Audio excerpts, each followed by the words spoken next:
In November 1982, just a few months after introducing Groo the Wanderer to the world in Destroyer Duck Number 1, Pacific Comics published the second Groo story in the pages of StarSlayer Number 5. That's StarSlayer Number 4. This is StarSlayer Number 5. Hi, I'm Darren. These are my hands, and today I've got the second Groo comic, plus a few other early Groo previews, and the Groo Chronicles number 2 for comparisons. Groo comics start now. Whoosh. Whoosh. So here we have Mike Grell's StarSlayer, the log of the Jolly Roger, issue number 5 from Pacific Comics, published in... Look, they're space skiing. Published in November of 1982. And at the back, we've got the second Groo the Wanderer story ever published. By Sergio Aragonés, English translation, Mark Evanier. That's an interesting way to describe what Mark does. And we've also got this ad for Groo the Wanderer that we will come back and take a look at in a little bit more detail in a moment. So, what's going on here? We've got the Groo title block up at the top of the page with the very familiar Groo swords over Groo's name, Groo the Wanderer, and his little blue Walkman thing dangling as it does. This is in place very early. I would be thinking that for this title block to exist, Sergio knows what is going to be going on the cover of Groo the Wanderer. That this title block obviously has been finalized. It's been designed, and here it is. So, little village in the background. Groo comes wandering down over the hill. Uh-oh, looks like I picked the wrong village to visit. This one's been destroyed. And he wanders in as the smoke is rising, sees the people, and says, "Strange, things are still smoldering. It must have just happened, but I see no dead soldiers." And we're taking a look at Groo's nose here, and we're seeing, oh yeah, the bump, the gourd shape, is becoming much more pronounced. You know, taking a look at it in this first panel, the second and third and fourth panels, yeah, that's a good bump. The fifth panel here, it's an interesting look. Sometimes we see Sergio going back to this, where the bump almost becomes part of Groo's forehead. See how his eye is just kind of behind that first bump there? And it just gives that, I want to say caveman, troglodyte, slash, I don't want to say Conan, because Conan's got like this thick brow or something, because I don't know that he does, but it's got this big, beefy, thick-headed look going on here. Anyway, in the village, Groo's looking around. He sees no dead soldiers, or live soldiers for that matter. Some powerful army must have laid waste to this town. Some savage, barbaric horde. Groo is thinking thoughts. He's trying to employ reason here. Very interesting. Ho, villagers! I am Groo, the freelance nomad. Okay, good. What army has reduced your town to this rubble? And the villager replies, "No army. It was the Crakora, the most horrible creature in the world. Every time it gets thirsty, it crashes right through our village to reach the lake." And notice down on the corner here, this is not a Roman numeral number 2. This is a stylized number 1. Ah, I see what's going on up here. This man is not staring down into like a volcano, the pit of a volcano. He's like looking into the crushed remains of a thatched roof cottage. Aha, very good. So Groo listens. Groo perhaps thinks. If it is such a problem, why don't you get rid of it? Send a brave man to slay it. And then Groo says, "Watch it, because this beam is falling down. We are fresh out of brave men. We need a true hero, a champion who is not afraid of an enormous monster." "I would do it, but I have to leave tonight," says Groo. after he saves the man. Gosh, he's almost acting like a hero. And before I forget, I want to check for Groo's little skull on his pouch, his Netsuka. What do we see? Can't see it there. Don't see it at all there. Little pouch, no Netsuka to be seen. Nope, can't see it, can't see it. There is a huge reward for whoever kills it. And then Groo smiles and says, of course, I could change my plans. What is being written down here? Where did the heroes go? And there's something else here that I cannot make out. Do you have any idea what this mystery sentence said? Why is Sergio deliberately hiding this down there? Let me know in the comments what you think this says. Where did the heroes go? I don't know. Anyway, the man had said the magic words, huge reward. Say true hero or champion. These words mean nothing to Groo, but mention cash. And in minutes, he'll be having his pre-battle feast. Cash, not coppins, cash. The Crakora is awesome. It is gigantic and green with huge paws to crush you. Gulp. Got any chew salt? Okay, I've got to break out the Groo Chronicles #2 already because we need to make some comparisons. All right, we don't see that Sergio has yet inserted Groo's little skull, but it looks like Tom Luth has changed some of the colors already. White background, baby blue background, defined trees against the hills here. No defined trees against the hills here, all right, but no Netsuka that we can see on these first 2 pages. All right, it is gigantic and green with huge paws to crush you. It is gigantic and green with huge paws to crush you. 2 things that I want to notice.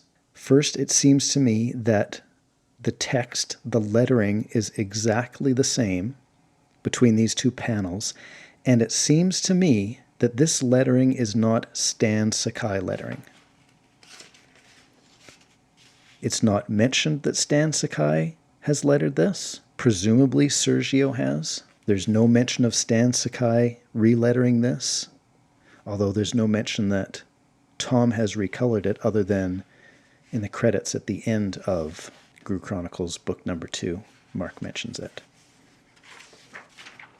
But when we look at the next page and we see this monster, it is a huge green monster. Not here. This monster is not green. It is brown. We'll come back to you. So, that evening, the whole town gathered to wish Groo well. Good luck, our hero. Long live Groo. A green monster with huge, slimy teeth. Well, Crakora, you are about to learn a lesson from Groo. I shall teach you to go around destroying villages. Stylized #2 in the corner. No Netsuka. No Netsuka. I must be close. I can already smell the stench of monster. Either that or I need a bath. Groo being so introspective here. It's almost as if he's got a brain he can use. Gruff, says the monster. Uh-oh. Ha, it is not half as big as they said. But this bamboo makes it impossible to do battle. The monster pushes Groo back against the bamboo. I must get up to higher ground so I will have room to swing my swords. Then Groo strikes. Roar! Ah, this is better. Now Groo does what Groo does best. Little #3 down in the corner as the monster chases Groo up the green hills, or as Groo leads the monster up the green hills. Ha! Thack! Thun! Now take a look at this. That is a good slice through there, and another good slice through there. I think this is the monster's head, right? We see his head here. He's coming down right through the middle of his head, lops off his head. Little bit of blood there. I wonder who's coloring this. We're going to have to go back and take a look at who's coloring this. Done.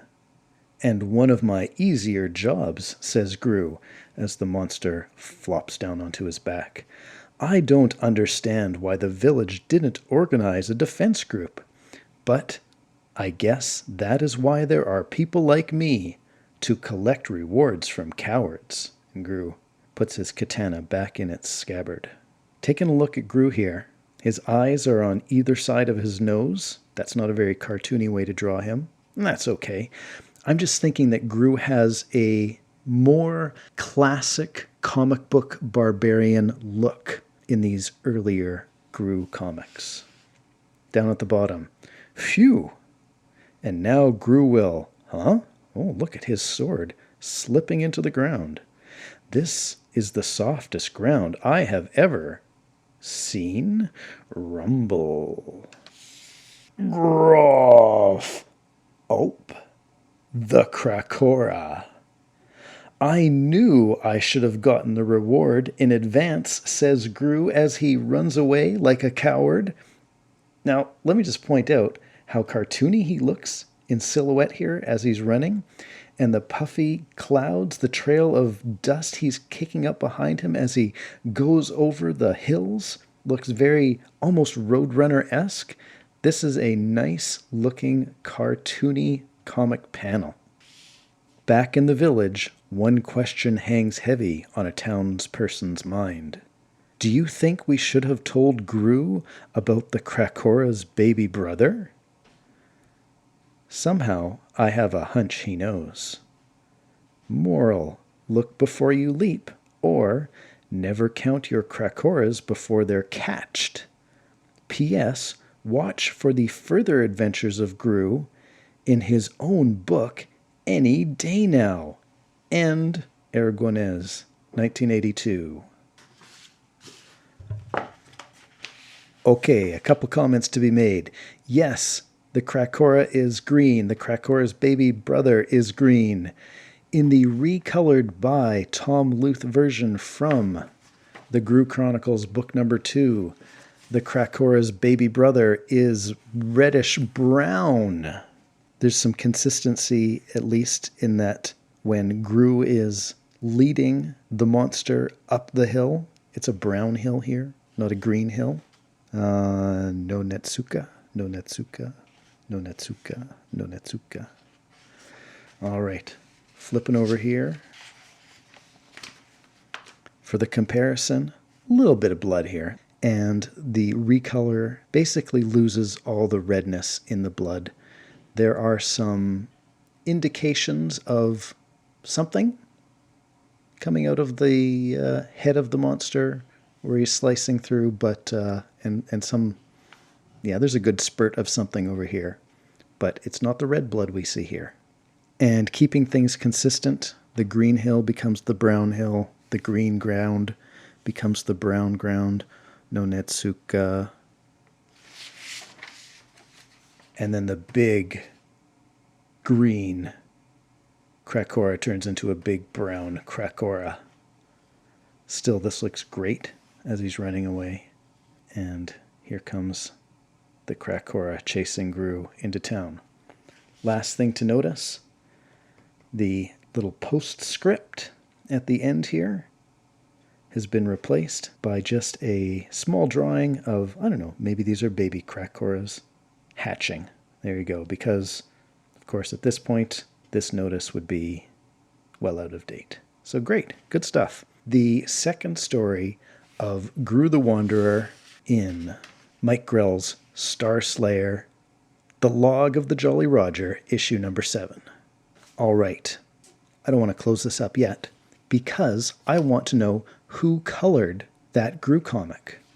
Now, we didn't see any indication in the credits as to who colored it, so I don't know. Steve Olaf is given the credit for coloring The StarSlayer comic, maybe Steve Oliff colored the second Groo the Wanderer comic. Maybe Gordon Kent colored it for Sergio and we just don't see a credit.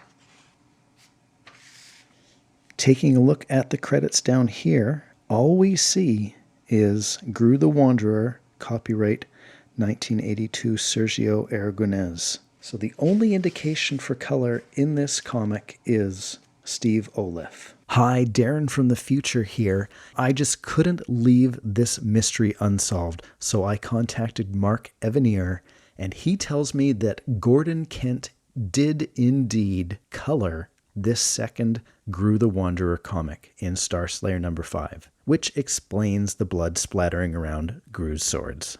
Thanks, Mark. Want to take a look at something else.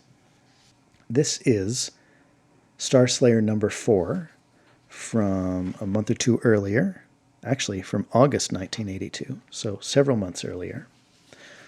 On the back, we have a very similar ad to what we see inside StarSlayer number 5. Last year I showed you the color guide for this ad, but I don't remember if it was in the actual video or after the fact that I noticed there were two versions of the ad of this artwork here. So just to point out the obvious differences, coming soon from Sergio Aragonés changes to, or actually has been changed from, coming soon from PC Comics. So this was the first appearance, I believe, of this ad. And then Sergio Aragonés looks like this exact same drawing of Sergio's name is used up here. The tachak has been moved over here. You can see this line here and like the end of the shadow here. I wonder if this was actually just kind of cut out. This tachak was cut out and moved over here. And then somebody had to draw in the bottom of the dinosaur's tail here. They didn't draw in the rest of the shadow there. And then, of course, the subscription information is placed in the corner here. How much? 6 issues of Groo the Wanderer for $5.50. Yes, please send me 6 issues of Sergio Aragonés Groo the Wanderer for $5.50. What a deal. Also in this issue of StarSlayer number 4, we've got a 2-page ad. Look at that. Coming soon, in an era where men were men, women were women, and lizards were lizards, one hero stood alone. He was a nomad. Hey, there's that word again, nomad. A champion who roamed from town to town. This was mainly because no one wanted him to stick around. Now, at last, Sergio Aragonés presents the epic tale of Groo the Wanderer. And check it out, this massive 2-page spread of Groo, his swords drawn, the army fleeing. Is it because he's doing such an excellent job of slaying them? Or is it because of the dragon crawling up the cliff behind him? Full of detail, but also really nice sized drawings of these soldiers. So we get the detail, but they're nice and big to look at. And of course, down in the corner, here's a particularly scared mustachioed soldier fleeing from Groo. Kind of looks like our Sergio down here. I don't know, I can't see a Netsuka attached by Groo's pouch. It may just be around the corner, who knows. But check that out. What a great 2-page ad for Groo the Wanderer.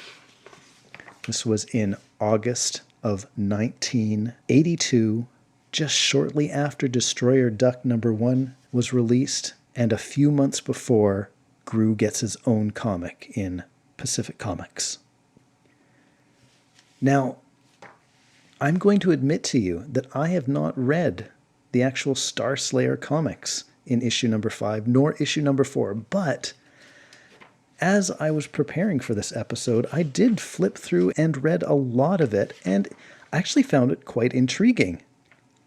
They are space skiing on Jupiter, or maybe one of Jupiter's moons. I found that to be very interesting. And then we learn that these children who were left after a cataclysmic event strikes their planet were raised by robots, and stories about Vikings, and they became these awesome space Vikings. Like, check out their ships. Check out this massive cube, axes, and pyramids. Like, look at these Viking ships lifting massive blocks to make space pyramids on Jupiter. Why aren't I reading this comic? It actually looks really good. I think I might be able to get into this. So one of my plans is this year is to collect some more StarSlayers, at least 1, 2, and 3, so I can start at the beginning and read my way through at least to issue number 5 and see how much I like it. Like, check it out. Look at this is like the front of the Viking spaceship. There's another one over there. And like the dragon head is like blasting out fire lasers. You know, this is kind of cool. So yeah, Groo the Wanderer, his second appearance in StarSlayer, issue number 5. Now, did you know that there is more pre-Pacific comics Groo to see? Watch this video now, comic reader. That's a hint to see those things. Click over here to subscribe and to do other good things. And if you're the type who wants to do what you do best, then watch this video that the algorithm thinks you'll like. Take care, everyone.